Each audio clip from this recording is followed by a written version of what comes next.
Bonjour à toutes, j'espère que vous allez bien. Alors aujourd'hui on se retrouve pour une nouvelle vidéo.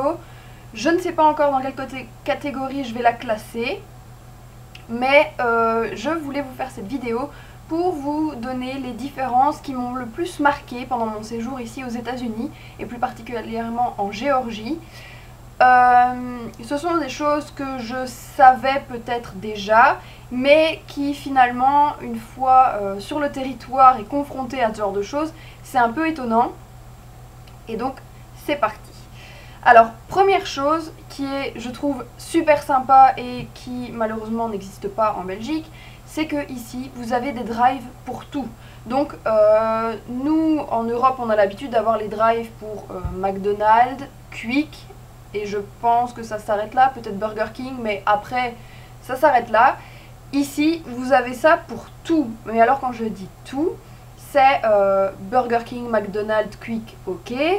Ça peut aussi être des chaînes comme Dunkin' Donuts, où vous commandez donc des donuts ou des milkshakes.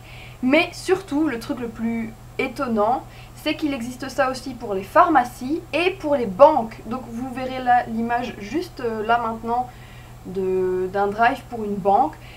C'est un truc complètement fou parce que chez nous ça n'existe pas du tout. Donc je savais qu'il y avait des drives pour plein d'autres choses, mais c'est vrai que le coût du drive pour les banques et les pharmacies, c'est quelque chose que je connaissais pas.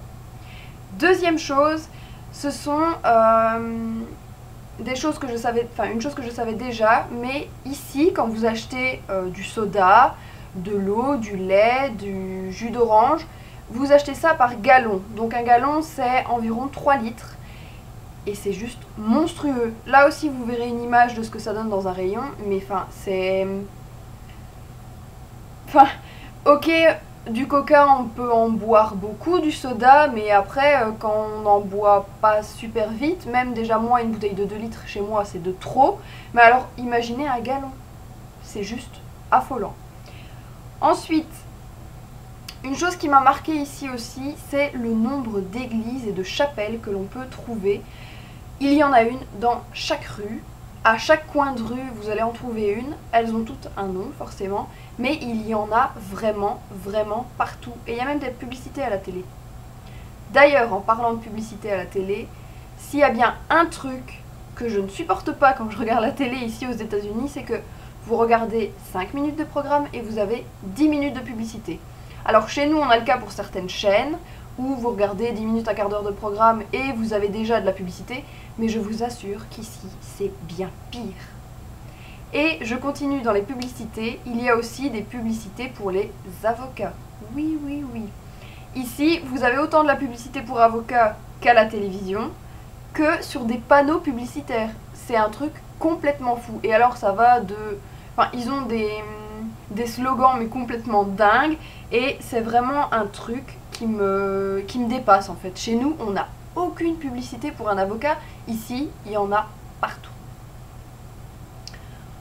Ensuite, quelque chose que je savais déjà mais qui m'a encore plus marqué en étant ici, c'est l'intérêt que les Américains ont pour les fêtes, que ce soit Halloween ou plus loin Noël et sûrement Thanksgiving. Malheureusement, je ne serai pas là pour le voir le reste, mais en tout cas pour Halloween, partout vous allez trouver à vendre des citrouilles. Partout, vous allez trouver des décorations, les gens décorent devant chez eux, les écoles sont décorées aussi, c'est juste la folie. Alors je suis vraiment triste de ne pas pouvoir voir ça pour Noël, mais en tout cas pour Halloween c'était déjà pas mal. J'ai normalement quelques photos, je vais essayer de vous les montrer, mais ils sont complètement fous des fêtes. Et alors, il y a aussi le changement de saison. Dans les magasins, pour le moment, il y a plein d'objets de décoration pour l'automne, c'est juste fou. Chez nous, ça commence à venir, mais c'est pas non plus excessif. Ici, dans n'importe quel magasin où vous allez aller, il y aura des choses, des objets de décoration, ou peu importe, en rapport avec les fêtes ou avec la saison. Une autre chose aussi importante et qui malheureusement manque quand même pas mal chez nous, c'est le Wi-Fi. Ici, vous pouvez parfois avoir un réseau internet de la ville. Et donc vous vous promenez dans la rue et vous captez un wifi. Alors ok, en étant européen, quand on est dans notre propre pays, c'est pas forcément indispensable puisqu'on a droit à nos données mobiles. Mais clairement, pour moi qui suis ici et qui n'ai pas du tout accès à... Enfin, j'ai accès à mon réseau mobile, mais clairement, c'est impensable de l'utiliser quand on sait que ça coûte 6 € la minute. Alors, les données mobiles, j'en parle même pas. Je pense qu'au bout d'une minute, on a brûlé tout le forfait. Mais ici, vous vous promenez, vous avez du Wi-Fi partout. Alors forcément, dans les chaînes fast-food, il y en a comme par chez nous, mais ici ça s'étend vraiment à tout. Vous en avez dans les centres commerciaux, vous en avez en rue, partout. C'est franchement quelque chose que je trouve génial. Une autre chose que j'aime pas trop en fait, ici, donc comme vous devez le savoir, quand vous conduisez aux États-Unis, vous n'avez pratiquement que des voitures automatiques à essence. Bon, de toute façon ici l'essence ne coûte rien, on est genre à 3 $ le gallon, donc non, 1,80 $ le gallon, on va dire 2 $, ça fait 3 litres. Chez nous, pour 2 €, vous avez 1 litre et quelque chose, enfin bref. Mais surtout, ce qui me dérange ici, c'est que il y a un système de stop. Mais chez nous, si vous avez un stop, ça va être un stop pour une rue et la route principale ne devra pas s'arrêter. Et c'est à vous de vous arrêter pour laisser passer. Ici, vous avez un stop sur un carrefour où il y a 4 voies qui arrivent, il y a un stop sur chaque voie. Et le principe est, entre guillemets, tout simple, c'est le premier qui arrive à la ligne stop part en premier. Donc imaginons, vous avez une route donc, avec 4 arrivées, un carrefour avec 4 arrivées. Vous arrivez à la ligne et une demi-seconde après un autre arrive à la ligne, vous vous arrêtez tous les deux, mais c'est vous qui allez redémarrer. J'ai eu besoin quelquefois de mon cher amoureux pour m'aider parce que c'est un truc complètement dingue. Et donc c'est bien quand vous êtes à la ligne que ça compte, donc vous êtes premier à la ligne, c'est à ce moment là que vous partez, c'est en fonction de la ligne au sol et pas si vous êtes arrivé en premier dans une ville de 4 et que après il y a une voiture qui arrive, non, c'est vraiment à la ligne du stop. Enfin, et alors une dernière chose, mais ça je l'avais vu dans la vidéo de Sandrea, je vous la mettrai sûrement en barre d'infos parce que cette vidéo là m'avait fait beaucoup rire. C'est une chose que j'avais su dans l'une de ces vidéos et que j'ai eu droit de voir en vrai aussi, c'est que les toilettes publiques sont pratiquement... En fait les portes servent à rien dans ces toilettes là, puisque quand vous rentrez dans une toilette publique ici aux États-Unis, il y a environ 1 cm de chaque côté de la porte où c'est ouvert, donc on vous voit, et en dessous il y a genre plus de 20 cm à partir du sol. Mais je vous jure, ce qui est le plus frappant, c'est l'écart entre la porte en fait, au niveau des côtés de la porte. On peut vous voir clairement, je vous mettrai le lien dans la barre d'infos parce qu'elle a filmé ça avec une de ses amies.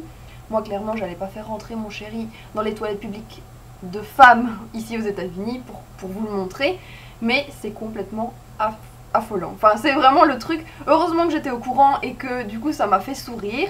Après les gens sont hyper pudiques et s'en foutent en fait, c'est tout simplement ça et on regarde pas.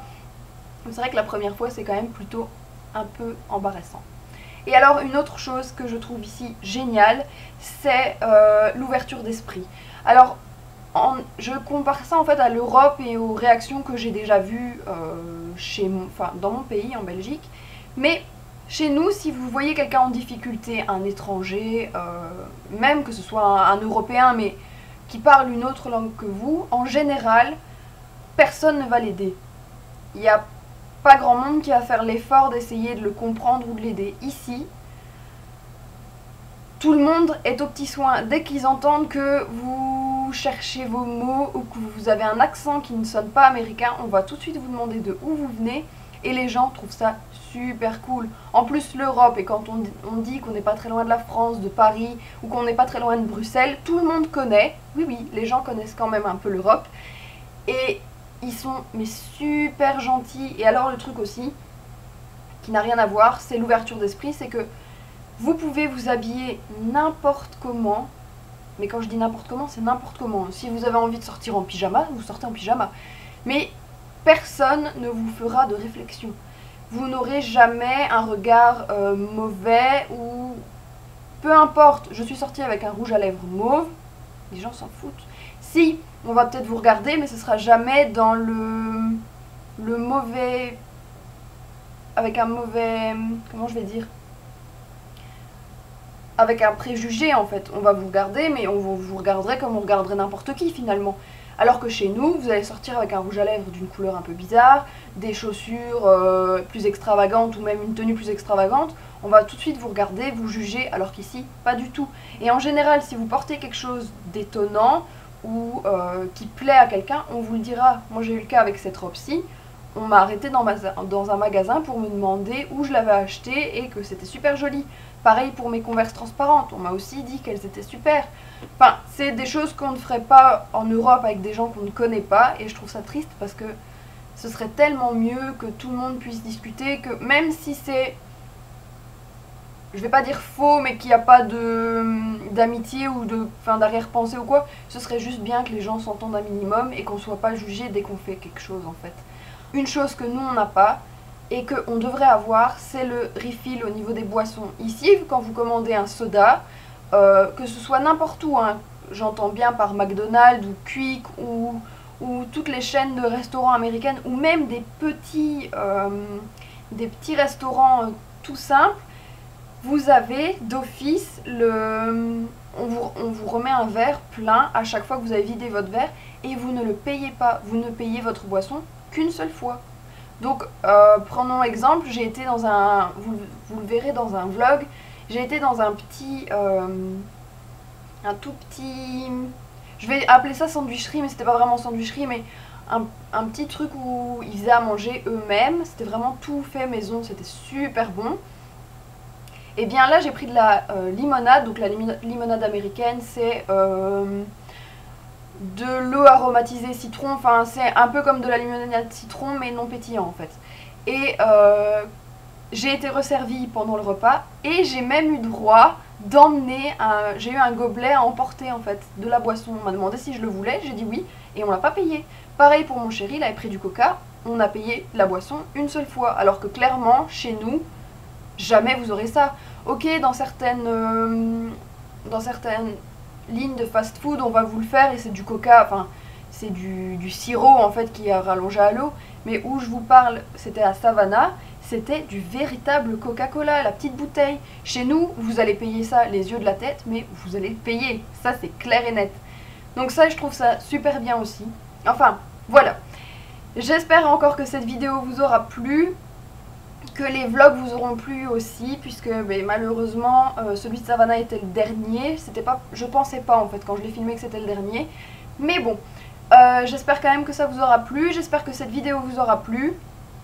N'hésitez pas à liker et commenter la vidéo, n'hésitez pas non plus à me partager vos anecdotes pour d'autres pays, que ce soit le vôtre, que ce soit un pays que vous avez visité, ça me ferait super plaisir de le savoir. Et voilà, j'espère encore que ça vous aura plu, n'hésitez pas donc à liker et à commenter la vidéo, à vous abonner pour ne rien rater. Je vous fais tout plein de bisous et je vous dis à bientôt. Mouah.